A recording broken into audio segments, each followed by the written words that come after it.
Штипјани оставени без сон, моторџиите дивеат во ноќната доба.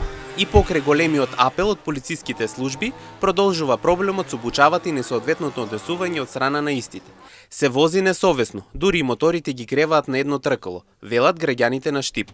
И додаваат дека летниот период е причина да се слуша нередот, поради отворените прозори преку кои влегува барем малку воздух во топлите ноќи. Па сметат, како не сметат, бучава вечно време колку сакаш, ја живеам у центарот, тука цела ноќ ми бучат.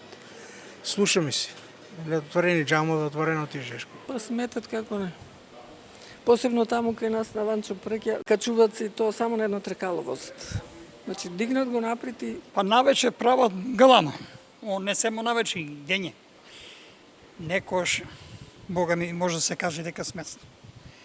Тоа са се млади луѓе кои сакаат да се докажат. Полицијата треба да превземе поголема одговорност, велат анкетираните граѓани пред камерите на Емнет телевизија. И едногласни се дека потребно е сообраќајна култура и разбирање од страна на младите управувачи на моторните возила. Абе треба натрешни да си преземат работи, да видат, да се сигнализира, да ги санират, ама Полицијата уствари треба да си ја врши работата. А ние треба да спиеме и тоа е. Проблем е. Тоа е. Од полицијата и понатаму апелираат на поголема одговорност и внимателност, затоа што секое несовесно однесување носи санкции и казневи мерки. Потребна е сообраќајна култура и соодветен пристап во вечерните и ноќни часови, имајќи во предвид дека истото време граѓаните одмараат и истите одат на работа во раните утрински часови.